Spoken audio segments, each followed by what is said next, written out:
이상한 알베르게 원 여섯 번째 날 푸엔테라 레이나 에스테야 1. 저스틴이 남기고 간 선물 아뿔싸 결국 일이 꼬이고 말았다. 어젯밤 와인을 너무 많이 마시는 바람에 질문하지 못하고 그냥 잠들어 버린 것이었다. 체크인할 때 알베르게 주인이 했던 말이 뇌리를 스쳤다. 두 분은 동행이셔서 바로 옆에 붙어있는 방을 드렸으니 편안하고 재미있는 시간을 보내십시오. 단, 방이 붙어 있다고 두 분이 밤에 너무 떠들면 안 됩니다. 알베르게 주인은 오묘하게도 뭔가 예견한 듯한 말을 했던 것 같았다. 이것도 하느님의 시그널일까? 아무리 졸려도 질문은 넣고 잤어야 했는데 이제 와서 후회해도 소용없는 일이었다. 나는 밀려드는 후회 때문에 침대에서 머리를 쥐어 뜯었다. 더군다나 옷을 갈아입지도 않고 잠들어 버려 옷이 꼬깃꼬깃해졌다. 어제 술을 많이 마신 탓인지 목이 말랐다. 물을 마시기 위해 일어서는데 테이블 위에 지갑이 보였다. 지갑이 왜 여기 있지? 나는 원래 지갑을 바지 뒷주머니에 넣어두는데 어제 술에 너무 취해서 나도 모르게 올려둔 건가? 나는 갸우뚱하며 물을 마셨다. 물병을 테이블 위에 올려놓는데 지갑 옆에 처음 보는 종이 쪽지와 오렌지색 봉투가 놓여 있었다. 이건 뭐지? 나는 옆에 놓인 쪽지를 열어보았다. 저스틴이 나에게 편지를? 수연, 어제 많이 취한 것 같던데 잘 잤나요? 나는 어제 자기 전에 질문을 넣고 아침에 답을 받았답니다. 그 답을 받고 사실 큰 충격을 받았어요. 우선 수연의 말대로 내 고민을 전부 꿰뚫어 보고 있는 듯한 답변이었어요.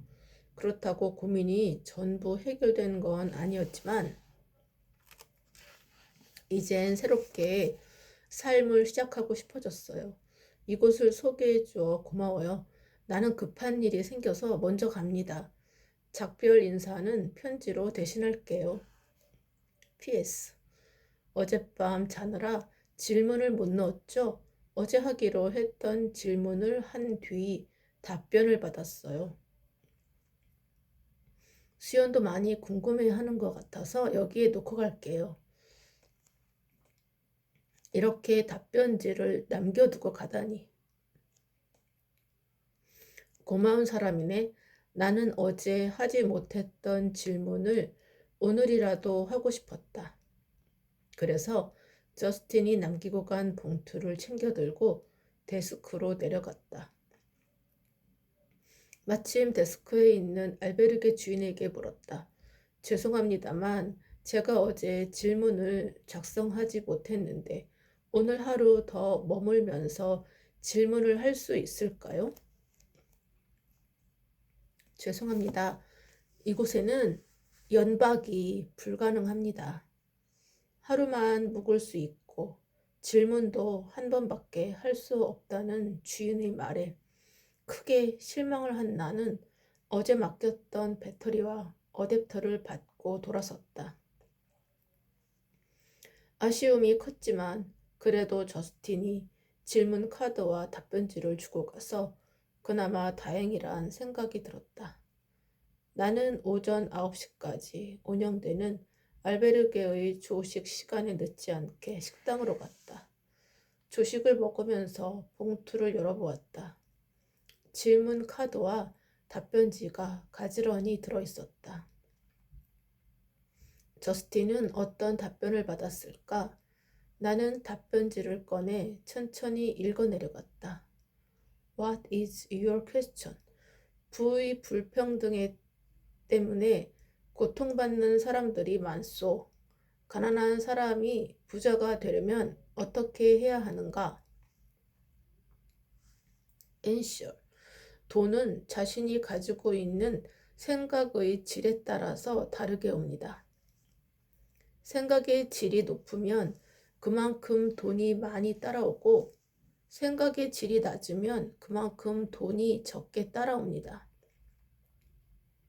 그리고 생각의 질이 떨어지면 떨어진 만큼 자신이 가지고 있던 돈이 나가게 됩니다. 왜냐하면 생각의 질이 약하면 아무리 많은 돈을 준다 해도 그 돈을 제대로 쓰지 못하기 때문입니다. 부자들이 왜 부자인지를 알려면 먼저 돈이 무엇인지를 알아야 합니다. 돈은 세상을 위한 활동을 할 수 있게 하는 수단으로 많은 이들의 피와 땀으로 이루어진 것입니다. 그래서 부자는 가진 만큼 세상에 필요한 일을 해내야 하는 책임이 있습니다. 부자들이 돈만 쓰고 아무것도 하지 않는다고 불평하는 것은 가난한 사람들의 생각입니다. 부자들은 그들 나름대로 노력하고 있으며 새로운 일을 창출하고 있습니다. 그러나 그들도 노력하지 않으면 가지고 있는 돈을 빼앗기게 됩니다. 가난한 사람이 가난한 데에는 그만한 이유가 있습니다. 그들은 가난한 이유는 그 환경에서 배우고 발전하려고 노력하지 않기 때문입니다. 만약 발전하려고 노력하지 않는데 돈이 그냥 주어진다면 그것은 도리어 그들에게 독이 됩니다. 왜냐하면 더는 배우고 발전하려고 스스로 노력하지 않기 때문입니다. 잘 생각해 보십시오. 경제적으로 힘든 사람이 누군가의 도움을 받아 일시적으로 그 어려움을 벗어났다고 해서 그가 다시 그런 일을 겪지 않던가요? 돈을 빌리러 다니던 사람은 항상 돈을 빌리러 다니게 되고 남의 도움으로 문제를 해결한 사람은 항상 남의 도움이 있어야만 그 문제를 해결할 수 있습니다. 그러니 부자가 되고 싶다면 먼저 생각의 질을 높이도록 노력하십시오. 그러면 정확하게 그에 맞는 돈이 올 것입니다. 다음 질문 알베르게의 주소는 뒷면에 있습니다. 뭐야, 가난한 사람은 생각의 질이 낮아서 돈이 없다고? 이게 무슨 말도 안 되는 소리야. 돈이 많으면서 놀고 먹는 사람들이 얼마나 많은데. 그리고 가난한 사람들이 얼마나 열심히 사는지 알기는 하는 거야. 나는 답변지를 읽고 치밀어 오르는 감정을 주체하기 어려웠다. 유복했던 시절에는 하고 싶은 것을 하고 살았지만 가세가 기울고 나서 나는 정말 열심히 살았다. 하루 24시간이 부족할 정도로 일했다. 그런데 답변지에서는 돈을 주면 노력을 안 한다고 하니 이해할 수 없었다. 대체 저스틴은 어떤 부분에서 새로운 삶을 살아야겠다고 생각하게 된 걸까? 도저히 이해되지 않았다. 나는 수긍할 수 없는 내용의 답변지를 신경질적으로 가방 속으로 넣었다. 목을 축이려 커피잔을 들었는데 어느새 커피가 차갑게 식어 있었다. 기분이 더욱 좋지 않았다. 그때 옆 테이블에서 커플의 대화가 제법 크게 들려왔다. 고개를 돌려보니 붉은 곱슬머리의 여자가 가방을 뒤집으며 큰 소리로 말하고 있었다. 오 마이 갓, 자기야, 나 지갑이 없어. 뭐? 지갑? 다시 잘 찾아봐. 진짜 없다니까? 지금 가방을 다 뒤지고 있는데 아무리 찾아도 없어. 요즘 순례길에 소매치기가 많다더니 혹시 자기도 당한 거 아니야? 나도 몰라. 어떡하지? 지갑에 돈이 많이 있었어? 신용카드는? 혹시 여권도 잃어버린 거 아니야? 아니, 여권은 안 잃어버렸어. 신용카드는 없었고, 돈도 별로 많지는 않은데. 그나마 다행이네. 그냥 소매치기 한번 가볍게 당했다 생각하고 훌훌 털어버리자. 기분 풀어. 돈도 별로 없었다면서. 답변지 내용을 생각하느라 안 그래도 곤두서 있던 신경이 호들갑스러운 여자의 카랑카랑한 목소리에 더욱 짜증이 났다. 하지만 이상하게도 그녀의 말이 귀에 꽂혔다. 돈이 문제가 아니라 그 지갑 안에 내가 존경하는 추기경 님이 직접 써주신 글이 있단 말이야. 내가 얼마나 아끼는 글인데. 어떻게 해? 뭐? 존경하는 추기경 님이 써주신 글이라고? 자기야, 그게 그렇게 중요해? 그게 뭐 대수라고 이렇게 난리야. 그 글이 내게 어떤 의미인지 몰라서 그래. 내가 무척 힘들 때 특별한 기회가 돼서 추기경님을 뵐 수 있었는데 그때 추기경님이 내게 써주신 글이란 말이야. 그 후로 힘들 때마다 그 글을 보면서 버텨낼 수 있었어. 그래서 순례길에도 올 수 있었고 말이야. 그랬구나. 미안, 그런 일이 있은 줄 몰랐네. 같이 찾아보자. 혹시 밑에 떨어진 거 아닐까? 남자는 주변을 살펴보고는 여자가 지갑을 찾는다고 잔뜩 꺼내놓은 짐을 다시 살펴보았다. 그러다 남자가 뭔가를 발견한 듯 여자를 불렀다. 어? 자기야, 이거 자기 지갑 아니야? 맞아. 그런데 왜 그걸 못 봤지? 그러게. 아무튼 찾아서 다행이야. 호들갑스러운 커플의 모습에 나도 모르게 그들의 모습을 빤히 보고 있었다. 그때 안도의 한숨을 쉬던 여자와 눈이 마주쳤다. 나는 그 순간 민망함에 헛기침을 했다. 그러자 여자가 미안함을 전했다. 저희가 너무 시끄럽게 했죠?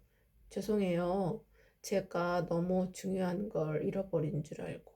죄송합니다. 정말 소중한 건가 봐요. 찾으신 것 같으니 다행이네요. 나는 급하게 짐을 챙겨서 식당을 나가는 커플의 모습을 보며 궁금해졌다.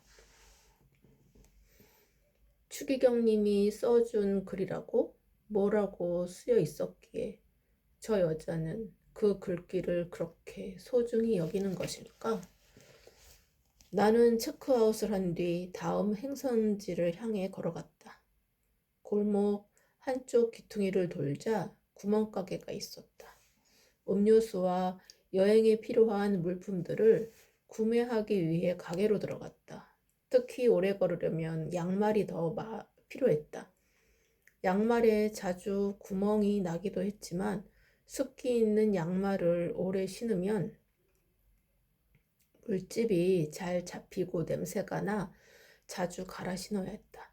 이것저것 물건을 골라서 계산하기 위해 기다리는 동안 상점 안을 더 둘러보는데 왠지 눈에 익은 얼굴이 스쳐 지나갔다.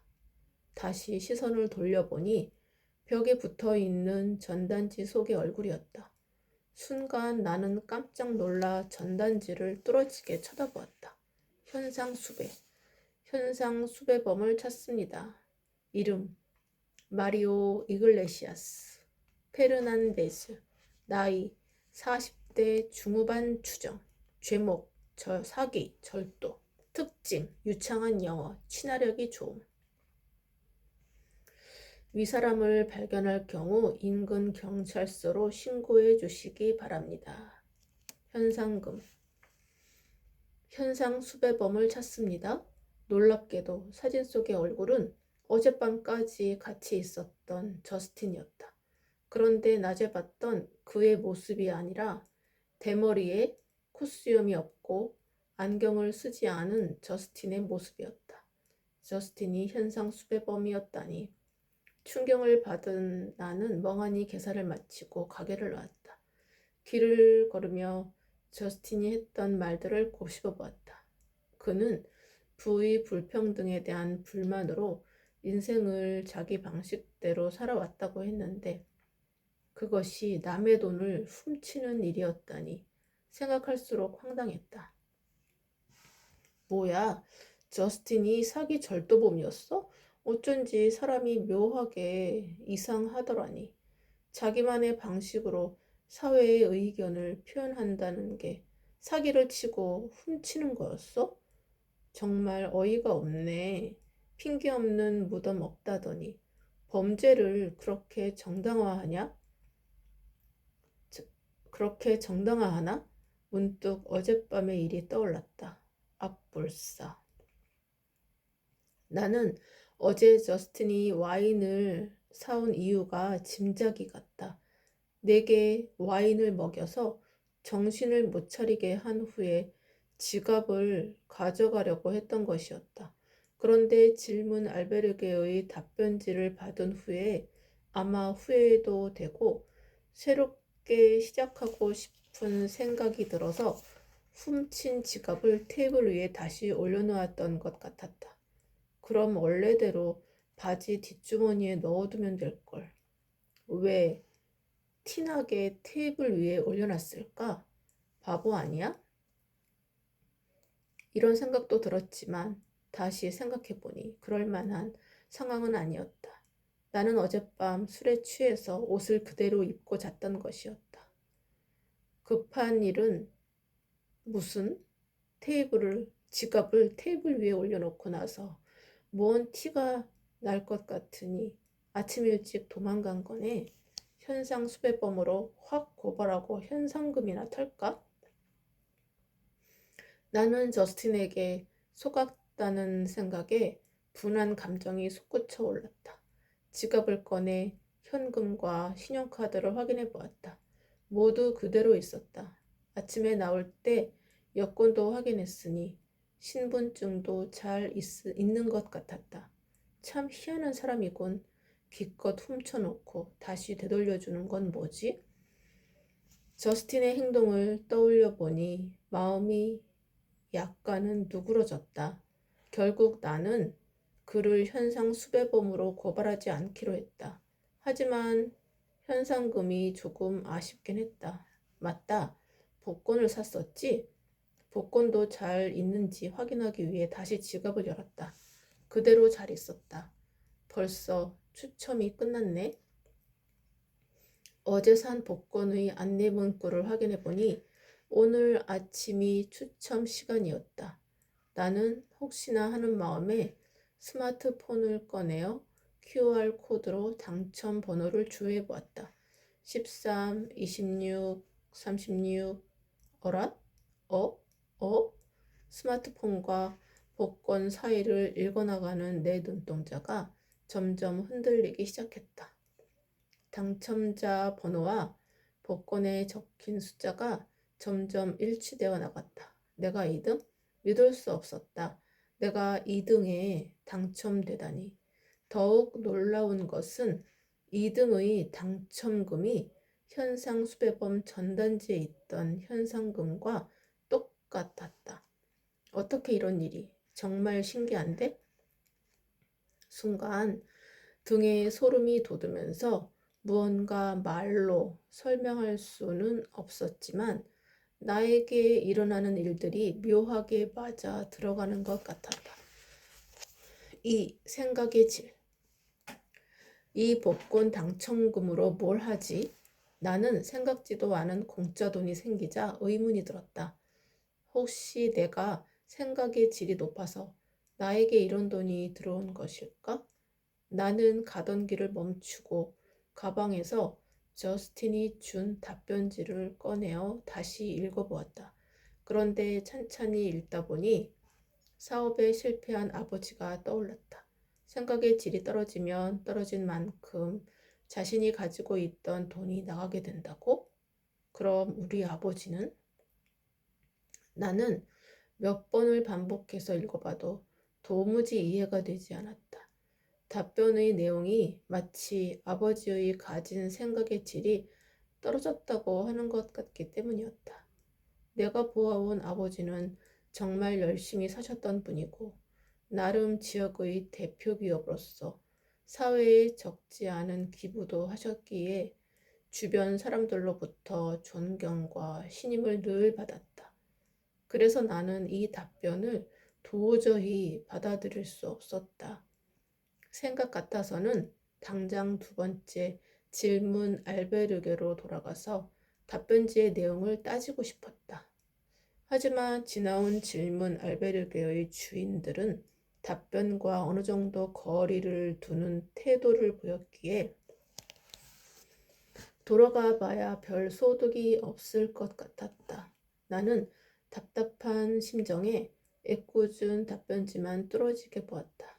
그러다 다음 질문 알베르게에 가서 이 답변에 대해 따져봐야겠다는 생각이 들었다. 아, 그런데 다음 질문 알베르게는 로스 아르코스에 있다고 했는데 그렇다면 이틀이나 더 가야 하잖아? 나는 답답함을 품은 채로 이틀 동안이나 가야 한다고 생각하니 갑자기 가슴 한복판이 모래주머니를 삼킨 것처럼 묵직해졌다. 갑갑함과 짜증이 섞인 감정이 다리에 족쇄처럼 매달려 길이 더욱 아득하게 느껴졌다. 대체 생각의 질이 뭔데? 생각의 질에 사로잡혀 길을 걷다 보니 어느덧 마을 끝에 다다랐다. 마을을 벗어나는 입구에서 6개의 아치로 이루어진 다리가 나타났다. 이 다리는 중세시대 순례자들의 안전한 통행을 위해 왕비가 만들었다고 해서 여왕의 다리라고 불렸다. 또한 산티아고 순례길에서도 가장 아름다운 다리로 알려져 많은 순례자들이 사진을 찍는 명소였다. 마침 다리를 배경으로 한 커플이 서로 사진을 찍어주고 있었다. 나는 커플에게 다가가 인터뷰를 요청했다. 안녕하세요. 한국 방송국에서 온 오수연 PD입니다. 잠시 인터뷰 괜찮으실까요? 네, 괜찮지 자기야? 남자가 여자를 보며 의견을 묻자 여자도 흔쾌히 인터뷰를 수락했다. 재미있을 것 같아. 뭐가 궁금하신가요? 먼저 자기소개 부탁드릴게요. 저희는 루마니아에서 온 니콜과 비앙카예요. 그렇군요.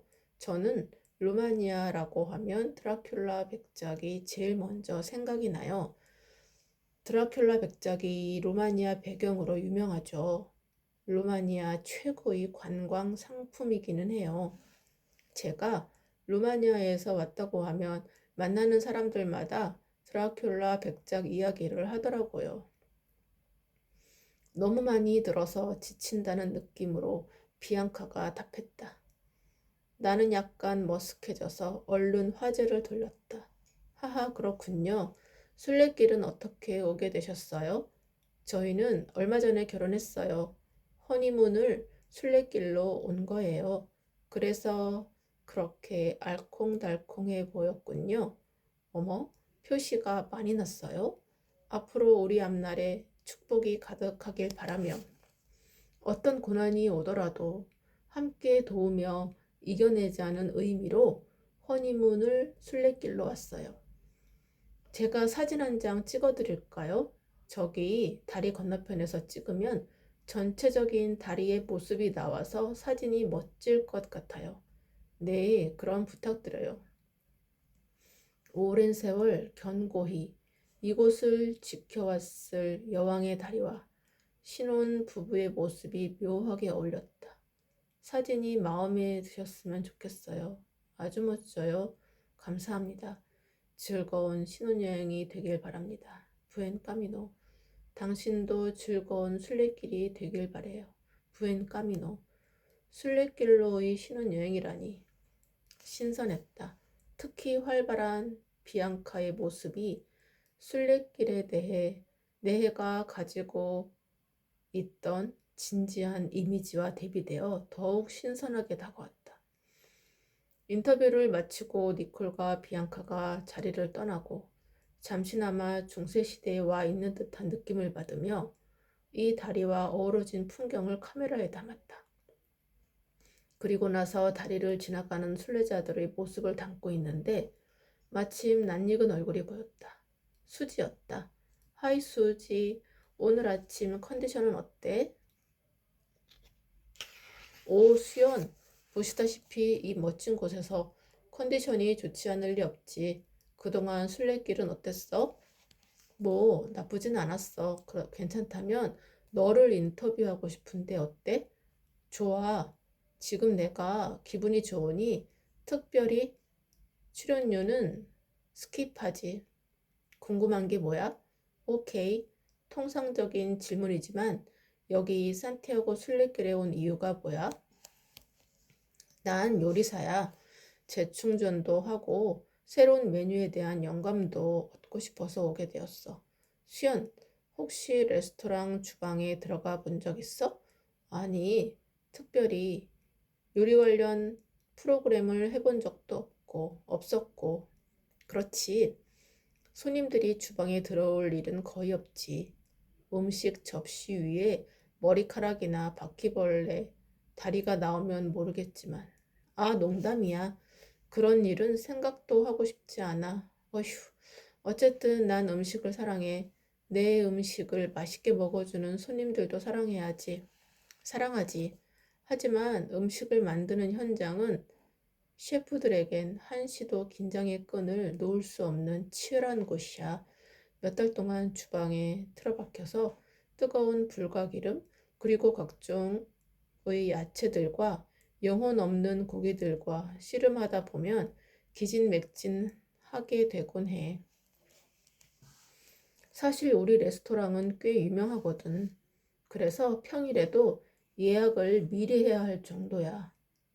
요리 이야기가 나오자 힘주어 말하는 그녀의 목소리에서 자부심이 느껴졌다. 주방은 한번 돌아가기 시작하면 1분 1초도 쉬지 않고 마감 시간까지 전력 질주하지. 그뿐만 아니라 레스토랑이 손님들에게 인지도를 유지하려면 끊임없이 창의성을 발휘해서 새로운 메뉴를 개발해야 해. 그리고 주방 위생이나 식재료들의 신선함을 관리해야 하고 주방 식구들과의 팀워크를 맞춰가야 해. 그러다 보면 정신적으로도 상당히 지치곤 하지. 그래서 재충전할 수 있는 휴가를 항상 기다리게 돼. 이번이 바로 그 휴가 기간이야. 이 정도 이야기하면 이해가 될까? 완전히 공감해. 분야는 다르지만 나 역시 일이 시작되면 몇 날 며칠 철야를 하는 건 기본이거든. 그래서 며칠 걸어보니 어땠어? 자, 주위를 한번 둘러보시죠. 수지는 무릎을 살짝 구부려 인사하듯 한쪽 손으로 주변을 가리키는 제스처를 취했다. 보시다시피 말로 다 표현하기 힘들 정도고 아름답고 평온한 길이야. 그리고 이 지역의 음식들을 맛보는 것도 무척 흥미가 있고 길에서 좋은 사람들도 만났어. 하하. 아직 다리도 멀쩡하고 그러니까 내 표정에 쓰인 대로 왕창 충전 중이지. 그렇게 보이네. 하하. 고마워 수지. 길이 끝날 때까지. 아니, 길이 끝나도 그 표정은 계속 유지하길 바랄게. 부엔 까미노. 당연하지. 또 보자고. 부엔 까미노. 나는 인터뷰를 마치고 다리를 건너 마을을 향해 돌아보았다. 바람 한 점 없는 날씨에 마을 앞으로 흐르는 강의 깨끗한 수면 위로 여왕의 다리가 아름다운 아치를 그리고 있었다. 푸른 하늘 아래 흐르는 강에 비친 다리가 마을의 풍경과 조화롭게 어우러졌다. 수지가 아름답고 평온한 길이라고 했던 말이 공감되었다. 열정적으로 일하고 자신이 만든 요리에 자부심 넘치는 수지의 생각은 질이 높은 걸까? 낮은 걸까? 나는 잠시 떠오른 의문을 뒤로하고 다시 걷기 시작했다. 오늘은 에스테아까지 가야 했다. 길 중간중간에 싱싱하고 탐스러운 포도가 가득 열려있는 포도밭이 보였다. 자결하는 태양 아래 검붉게 익은 포도를 보니 군침이 돌았다. 그리고 넓게 펼쳐진 포도밭은 스페인이 세계적인 와인 생산지라는 것을 실감케 했다. 포도밭을 지나 끝없이 이어진 길을 걷다 보니 어느새 나는 시라오키라는 마을에 다다랐다. 시라오키는 살모사의 둥지라는 뜻인데 언덕 위에 세워진 이 마을은 로마 시대에 이곳을 지나가기가 어려워 붙여진 이름이라고 했다. 근처에는 아직 로마 시대의 흔적이 그대로 남아 있었다. 전통과 문화유산을 보존하고 가꾸어 가고 있는 이곳 사람들의 노력과 생각은 질이 높은 것일까? 한편으로는 흔적만 남은 길을 보며 과거에는 번성했으나 지금은 망해버린 로마인의 생각은 질이 낮은 것인지 궁금했다. 오늘은 자꾸 사고의 코드가 생각의 질로 꽂히는 날이었다. 나는 길을 걷다 문득 궁금해졌다. 다른 사람들은 이 답변지를 보고 어떻게 생각할까? 2시간 동안 쉬지 않고 걸었더니 발바닥이 조금 둔해진 것 같았다. 나는 잠시 배낭을 내려놓고 길가에 앉았다. 답변지를 꺼내어 사진을 찍어서 페이스북에 업로드했다. 페이스북 부의 불평등. 부의 불평등으로 힘들어했던 지인이 어떤 알베르게에서 부자가 되려면 어떻게 해야 하는지 물어보았다. 몇몇 순례자들이 내 옆을 지나갔다. 대부분은 묵묵하게 길을 걷고 있었다. 그 중에 혼자 스틱을 짚으며 걸어가는 사람, 무엇이 재미있는지 깔깔 웃으며 걸어가는 사람이 눈에 띄었다. 이 길을 걷는 순례자들은 생각의 질이 높은 사람들일까? 하지만 저렇게 누군가는 혼자 걸어가고 또 누군가는 다른 사람들과 함께 걸어가는데 여기에도 무슨 차이가 있는 걸까? 이런 것도 생각의 질과 관련이 있는 걸까? 가만히 앉아 있으려니 또다시 내 머릿속이 복잡해졌다.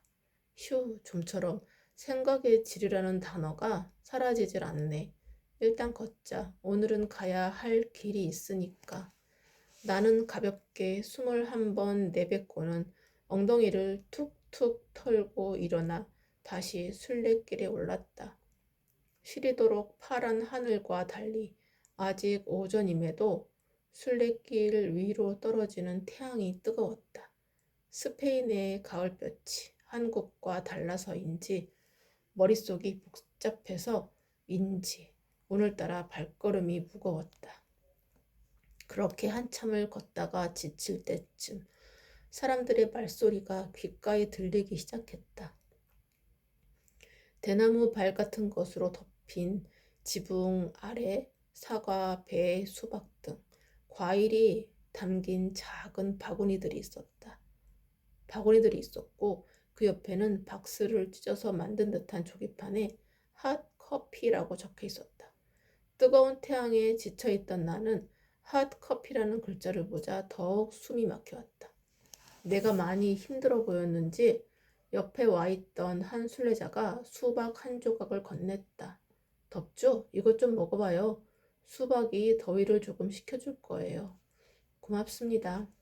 수박을 한 입 베어 먹자 단맛이 입안으로 퍼지며 더위에 힘들었던 몸이 조금 녹아내리는 것 같았다. 좋네요. 여기는 뭔가요? 기부바예요. 커피도 있고 저기 냉장고에는 시원한 물도 있답니다. 맛있게 먹고 저기 있는 기부함에 자신이 내고 싶은 만큼 돈을 기부하면 돼요. 그렇군요. 여긴 주인이 없는 건가요? 네, 이곳은 마을 주민들이 순례자들을 위해서 마련한 곳이에요. 순례길을 다니다 보면 이런 곳이 종종 있어요. 정말 고맙지 않나요? 나는 순례자의 말을 듣고 수박을 한 조각 더 먹으며 주변을 둘러보았다. 적지 않은 수의 순례자들이 여기저기 흩어져서 과일과 음료를 마시며 휴식을 취하고 있었다. 이런 곳에 카페를 연다면 장사가 꽤 잘 될 것 같은데 한국이었다면 아마 이런 곳을 그냥 놔두지 않았을 거야. 너도 나도 카페를 차리려고 난리였겠지. 한국에선 동네 뒷산 등산을 가도 군데군데 음식 장사를 하는데 여기서는 돈을 받지 않고 기부로만 운영되다니. 순례자들을 위하는 스페인 사람들의 순수한 마음이 새삼 고마웠다.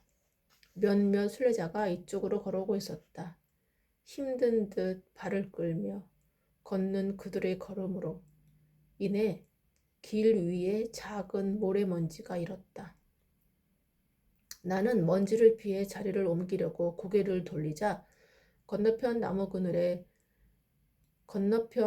그늘진 곳에 간판이 보였다. 북 크로징 캄비오 드 라이브로스 북 크로싱? 이런 곳에서 책이라니. 그래도 저 나무 그늘진 곳이 조금은 시원할 것 같으니 한번 가볼까? 건너편 나무 그늘진 곳으로 가보니 누군가 모랫바닥 위에 누워 책을 읽고 있었다. 세상에 저렇게 읽어도 책의 내용이 머리에 들어올까? 그 사람이 몸을 움직일 때마다 작게 이는 모래먼지가 굉장히 신경 쓰였다. 그런데 시선을 조금 멀리 두니 군데군데 자리를 잡고 책을 읽으면서 쉬고 있는 사람들이 꽤 보였다. 나는 이런 곳에서 책을 읽고 있는 사람들의 모습이 너무도 신기했다. 한국 사람들이라면 보통 목적지에 빨리 도착하고 싶어 할 것이다. 그런데 이렇게 길에 누워서 책을 읽고 있다니 저런 여유는 도대체 어디에서 나오는 것일까? 한국인 순례자 중에 이런 곳에서 책을 보는 여유를 부리는 사람이 과연 몇이나 될까? 이 사람들은 생각의 질이 높은 걸까, 낮은 걸까? 나는 여기에서 잠시 쉬어가려고 자리를 잡고 앉았다. 그 옆에서 먼저 앉아있던 청년 2명이 나누는 이야기가 들렸다. 한 청년이 어제 만난 레나가 예쁘다고 했다. 그는 오늘 에스테아까지 가기로 했다는 그녀를 다시 만나고 싶어 했다. 이곳 순례길에서도 남녀간의 썸은 존재하는구나. 남자가 예쁜 여자를 생각하는 건 질이 높은 건가, 낮은 건가? 머릿속이 온통 생각의 질로 가득했다. 머릿속이 생각의 질이란 단어로 가득 차버리기 전에 어서기를 재촉하기로 했다. 나는 어느새 에스테아에 도착했다. 마을 초입에는 13세기 고딕 양식의 성묘 성당이 있었다. 와, 정말 정교한 조각의 성당 외관은 웬만해서는 감동하지 않는 나조차도 절로 탄성을 자아내게 했다. 성당 입구의 파사드는 7개의 거대한 아치로 둘러싸여 있었는데 겹겹이 쌓인 아치가 나의 시선을 확 끌어당겼다. 반복된 단순함이 오히려 화려함을 만들어 그 아치 안의 조각들을 더욱 웅장하게 느껴지게 했다. 가장 윗단에는 십자가에 매달린 예수가, 가운데에는 죽음에서 부활한 예수가, 제일 아랫단에는 최후의 만찬에서 12명의 제자와 함께 있는 예수가 새겨져 있었다. 단순하지만 정확한 비례를 가진 거대한 아치와 섬세한 조각상이 어우러진 멋진 예술 작품이었다. 지금은 이런 예술작품이 나오지 않기도 하지만 아마 지금 사람들에게 이렇게 만들라고 하면 만들지 못할 것 같았다. 그렇다면 이 작품을 만든 그 시대의 사람들은 현대의 사람들보다 생각의 질이 높았던 것일까? 생각의 질에 관한 생각은 좀처럼 끝나지 않았다. 나는 이 생각에서 벗어나기 위해 도리지를 쳐보았지만 별 소용이 없었다. 뭔가 늪에 단단히 빠지기라도 한 것 같았다. 휴. 나는 심호흡을 크게 하고는 화려한 아치 형태의 조각으로 감싸진 문으로 다가갔다. 문을 열고 성당 안으로 들어가려고 했으나 성당 문은 굳게 잠겨 있었다. 아쉬움을 뒤로하고 성당의 외관만 카메라에 담은 채 알베르게로 향했다. 오늘 묵기로 한 알베르게는 에가강 강변에 있었다. 마을 초입에 있는 오래된 건물을 개조한 알베르게였다. 알베르게에 들어서면서 내 눈은 If you have a question, you can ask me anything 이라는 문구를 찾고 있었다. 하지만 금세 이곳이 질문 알베르게가 아님을 깨닫자 오늘은 질문할 수 없다는 아쉬움이 밀려왔다. 나는 푸엔테라 레이나에서 저스틴의 답변지를 받고 매우 흥분했지만 도리어 그 답변지가 나의 시간을 모두 지배해버렸다. 무슨 이유에서인지 그 답변지 속의 말에서 나는 벗어날 수가 없었고 그러기에 그러한 모습에 더욱 화가 났다. 그리고 아이러니하게도 나는 그 답답함을 풀고자 다시 또 질문할 수 있는 알베르게를 찾고 있었다.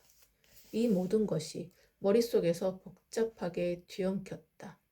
나는 머리라도 식힐 겸 짐을 대충 풀어놓은 후 카메라를 들고 마을을 둘러보기 위해 나섰다.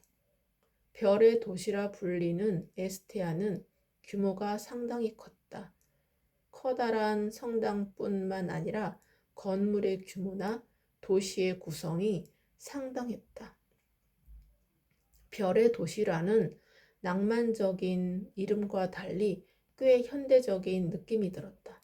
하지만 머릿속이 복잡한 상태로는 시끄럽고 번화한 곳으로 가고 싶지는 않았다. 나는 시내 중심부로 향하던 발걸음을 돌렸다. 발길 닿는 대로 가다 보니 계단 위에 우뚝 서 있는 성당이 나타났다. 세월의 흐름이 고스란히 느껴졌다. 열려있는 성당 문을 들어서자 미사가 막바지에 이르고 있었다. 몇몇 순례자들이 미사에 참석해 기도를 하고 있었다. 스테인드 글라스를 통해 들어온 햇빛은 신비로운 색감을 띠며 성당 내부를 비치고 있었다. 저 사람들은 무엇을 위해 기도하고 있을까? 기도하면 정말 소원이 이루어질까? 나도 기도하면 이 답답함을 해소할 수 있을까? 그런데 생각의 질이 높으면 하느님이 기도를 더 잘 들어주시려나? 이런 또 시작이군. 오늘은 촬영할 기분이 나지 않았다. 갑자기 몸도 지치는 것 같았다. 나는 결국 미사가 끝날 때까지 기다리지 못하고 조용히 자리에서 일어나 알베르게로 다시 돌아왔다. 꼬르륵. 허기짐을 느끼고 알베르게 주방으로 갔다. 공용 주방에서 들어서니 체크인할 때 인사를 나누었던 니콜과 비앙카가 식탁 의자에 앉아 있었다. 나는 그들과 간단하게 눈인사를 나누고 냉장고를 열어보았다. 감자와 계란, 맥주가 있었고 주방의 선반에는 식용유, 쌀, 소금, 밀가루도 있었다. 이야, 내가 가지고 온 스팸이랑 먹으면 딱인데 장을 따로 볼 필요도 없겠어. 일찍 온 순례자는 공용 주방에 있는 식재료들을 누구든지 먼저 사용할 수 있었다. 대개의 순례자들은 공용 주방에서 직접 해 먹는 경우가 많았지만 종일 걸어야 하기에 식재료들을 가지고 다니기가 쉽지 않았다. 게다가 배낭 속에 넣어두면 식재료들이 상하기도 하고 짐이 되기도 했다. 그래서 순례자들은 먹고 남은 식재료들을 다음 순례자들이 먹을 수 있도록 깨끗하게 정돈하여 냉장고 속에 남겨두었다.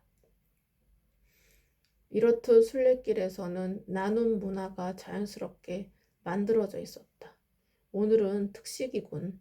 나는 갓 지은 밥과 함께 완성된 계란, 감자볶음과 스팸, 그리고 냉장고에서 시원한 맥주 한 캔을 꺼내들고 니콜과 비앙카가 있는 테이블로 갔다. 그들은 이미 식사를 끝내고 맥주를 마시며 조그마한 종이를 들고서 이야기를 나누고 있었다.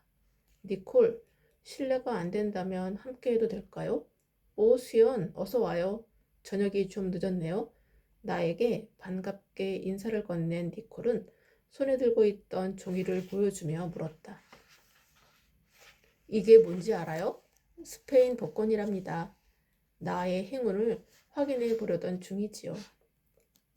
나도 푸엔테라 레나에서 복권을 사본 적 있어요. 스페인 복권이 유명하다고 해서 궁금하더라고요. 맞아요. 스페인은 순례길로도 유명하지만 복권으로도 유명하답니다.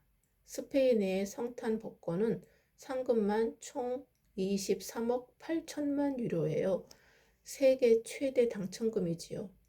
1등은 40만 유로를 받을 수 있답니다. 하지만 이건 성탄 복권은 아니에요. 성탄절이 오려면 아직 멀었으니까요. 제 것도 성탄 복권은 아니고 숫자를 맞춰보는 일반 복권이었어요. 운 좋게도 당첨됐지 뭡니까? 하하. 나의 이야기에 비앙카가 상기된 표정으로 말을 이었다. 와, 수연은 정말 럭키가이군요. 니콜, 우리도 빨리 긁어보자. 혹시 당첨되면 반으로 나누기로 해. 두 사람이 복권을 긁는 동안 나는 시원한 맥주를 마시며 갈증을 채웠다. 캬, 시원하네. 이 계란 감자볶음도 환상이야. 그때 비앙카의 환호가 들렸다. 어머, 우리가 됐어. 이번 순례길에는 행운의 여신이 함께하나 봐, 니콜. 니콜이 들어서 보여주는 복권에는 같은 그림의 세 가지 모양이 새겨져 있었다. 그들은 20유로에 당첨된 것이었다. 큰 금액은 아니지만 당첨된 것만으로도 무척 기뻐했다. 수연, 식사 맛있게 해요. 우리는 가볼게요. 둘은 밝게 인사하고는 공용 주방을 나갔다. 그들을 보내고 또다시 생각의 질에 대한 물음이 떠올랐다. 복권에 당첨되는 사람들은 생각의 질이 높은 사람들일까? 그래서 그들에게 돈이 오는 건가? 그럼 나는 2등에 당첨되었으니까 생각의 질이 높은 건가? 잠시 생각에 빠진 나는 다시 정신을 차리고 방으로 올라갔다.